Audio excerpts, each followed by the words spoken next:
Hi comic book peeps, I'm Joe. Welcome to Anachronic Comics. Anachronic. So this is the second episode of the series I'm calling The Comics My Mom Let Me Keep. If you haven't seen the first episode, go back and take a look at it. I explain a little bit more in detail as to what the title of this series really means. But what I can tell you is we moved. I had to get rid of some of my comics, but I kept a few. All right. In this particular episode, I went back to my long box and I took a look at some of the comics, and I noticed there were a few Thors, so I went through it and I managed to come up with, I think it's about eight or so Thor comics that my mom let me keep. So I thought we'd go over some of them. I'd show you some of them and talk maybe about a couple of the issues. But before I do, let's go back a little bit in history here. So going back in 1962, the Fantastic Four came out. Seminal series, seminal heroes, helping to launch Marvel. Following that, the Hulk came out. It was the first, and I think at that time the only, other than Spider-Man who came out a little bit later, the only singular superhero title. Thor came out in 1962 as well in Journey into Mystery. Now, Journey into Mystery was first issued in 1952, and it was a horror comic. Once the Comic Authority came into play, and they started to criticize horror comics and did not give any horror comics their seal, Journey into Mystery was forced to look elsewhere. And what they did is they went into science fiction and some monsters in there as well.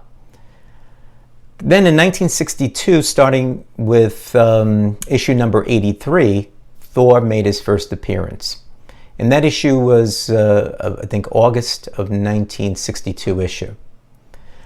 So Thor appeared in Journey into Mystery all the way through number 125. Starting with 126, which was the March 1966 issue, but it was issued or published actually in January of 1966. The comic was changed from Journey into Mystery to the title Thor. And the first one I do have was exactly that particular title, Thor 126, the first titled Thor issue. Now, one thing before I get into this issue a little bit is what was going on at that time. Well, you had Stan Lee, you had Jack Kirby, you also had Steve Ditko involved in coming up with all these different characters and all these different comic books. And for the most part, Stan Lee was given the credit for coming up with these characters. However, as we've seen over the years, there's been some controversy. So with Thor, there was a similar controversy. Thor was the idea of Stan Lee, but he didn't write the first issues. His brother, Larry Lieber, wrote the actual scripts because Stan Lee didn't have the time to write the scripts. But Stan kept saying that, well, I'm the one who thought it up and so forth. Later on, Jack Kirby said, but wait a minute. I mean, I was involved with thinking this up also because when I worked at DC 6 years earlier, I came up with a character that was very similar to Thor, the Marvel Thor, and was based on Norse mythology, just like Thor was. So rather than get into the specifics of this, I have a link below in the comments so you can go ahead and read at least one story that discusses this a bit. So let's go ahead and talk about Thor 126. So in Thor 126, the first issue with Thor, the Mighty Thor, as the title, you would expect some sort of really tremendous or terrific issue, right? But what you got here is a soap opera. Essentially what happened was that Jane Foster felt that Thor wasn't giving her enough attention. Meanwhile, Thor was having problems with Odin, who didn't want him to go to Earth and deal with this woman. And so he had to kind of sneak down there all the time as much as he could. Apparently Jane didn't understand that. So when Hercules makes his appearance, Jane decides she's going to make Thor, I guess, jealous, and starts to flirt with Hercules. Well, this makes Thor jealous. So it did happen. What Jane wanted to happen did happen. They get into a fight over her. Now, the best thing about the fight is kind of the splash pages that Kirby puts together, and I've got one to show you right here. Isn't this a great splash page? Here you've got, Thor beaten down on Hercules, right? But it wasn't to be. What happened is that Odin sees that Thor went down there against his will and decides he's going to take 50% of Thor's power away as a punishment. So when that happens, Hercules starts beating down on Thor, all right? And beating down on Thor, Thor starts losing, and Hercules basically wins the fight. So Thor is now dejected. Here he is, the Norse god, the all-powerful, the most powerful of the gods in terms of strength and so forth. And what does he do? He loses to Hercules. So now Jane sees this, has remorse of some kind, runs over to Thor and says, "Oh, I love you. I just did this to try to make you jealous. I'm sorry," and all that. But it backfires on her, because Thor says, "I'm not worthy of you anymore. I lost to Hercules. I'm not worthy to have you as a girlfriend." And Jane is all perturbed. "No, it's okay." And Thor says, "No, no, no," and so forth. Meanwhile, Hercules now beating on Thor becomes very famous, and people want to interview him, etc., etc., etc. So here you have, the first issue with Thor in the title, and it's a soap opera. I'm sorry, I thought it could have been something a little bit more significant, but it wasn't the case. So that's Thor 126. Now, I'm not going to go over all the other ones with the same depth. I just thought that was important because it was the first issue. But what happens in some of the others, here's 127, is almost kind of the same type of thing. They keep on going down to Earth. Odin keeps on getting angry with them, taking away their power.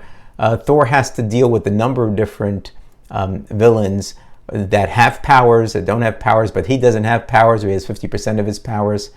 So in this issue, basically, Thor helps to save Odin because, what was the name of the person? Seldridge? Tricks Odin into giving him the Odin power. And so Thor comes back, beats him, gets him to give back the power, but gets beaten up in the interim. That's 127. Now, following 127, there's a jump in my collection, and we go over to 146. Now, 146 sees Thor without his powers, getting tricked into robbing something, going to jail, what have you. Okay. The important part about this issue is the 5-page second story. Most of these issues, if not all of them, I believe, have approximately a 16-page Thor story followed by a 5-page secondary story. This secondary story is significant because it begins the origin of the Inhumans.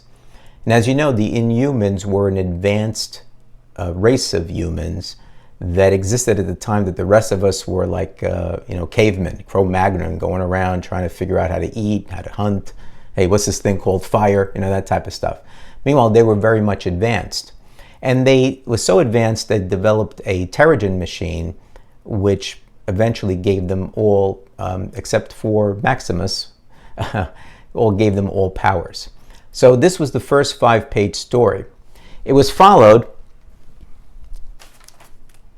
in 147 by the next 5-page story, where the Terrigen machine basically works and so forth, but you really find out in this issue how the Inhumans became who they were. A sentry comes down from space, all right, and meets with them, and they find out that the Kree had experimented with the humans to see if they could advance other cultures and other species through some sort of process that they used. So clearly here, with the Inhumans, they were successful. So the sentry tells him the story about it and then later on leaves to go back and report to the Kree. Now, in 148,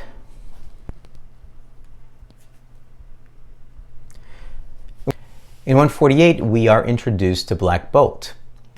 Now, the genetic experiments with the Black Bolt gave him this tremendous voice power, where if he just opens his mouth and says something or what have you, he can destroy entire buildings, cities, etc. So his parents realized that as an infant, he started to cry and things started getting destroyed, that he needed to be controlled in some way.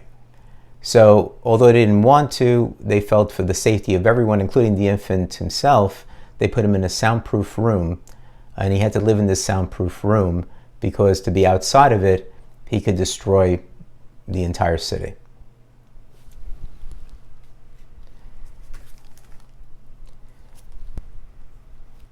In 149, again in the backstory, we find that Black Bolt has reached the age of 19.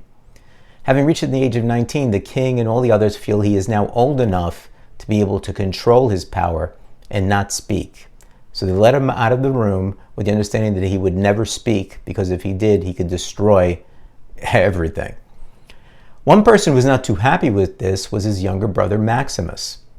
So Maximus starts coming up with different ways to try to show the king that Black Bolt is not safe around others, should be put back into the soundproof room, and should not be next in line for the throne.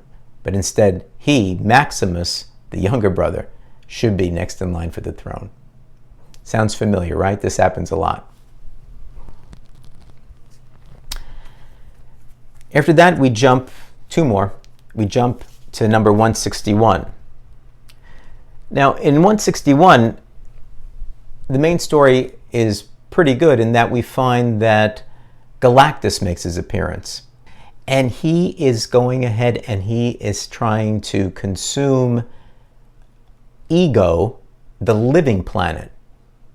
This planet is alive. And the planet being alive, he's not taking this too lightly, and he's fighting back.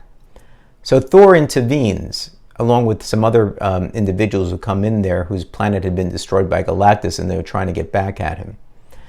As a practical matter, Thor is fighting Galactus, and Galactus could basically beat Thor. But Thor's magical hammer, in some ways, looks like almost like it hurts Galactus a little bit. So Galactus withdraws at that particular point in time. On page 5 of this story, there's a great splash page, a Kirby splash page, where you see Ego fighting Galactus. And my last Thor issue is Thor number 162, Galactus Aborning. The significance of this issue is that you learn about the origin of Galactus. In addition to this, what you find is that Odin basically calls Thor back and to Asgard and says, you did a great job, but the fight's not over. So again, I'm not sure if following up with this there's more or there's not, because I don't have those issues and I haven't followed up to find those issues. So here we have the comics my mom let me keep. We have a number of Thor issues. I guess the most significant ones, I think, is number 126, the first issue where it was the changeover from Journey into Mystery to Thor. And I would say the origin of the Inhumans. So thanks for watching. I hope you enjoyed this video.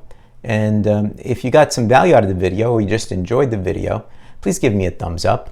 And also consider subscribing and hitting that alerts button so you'll know when I upload new videos.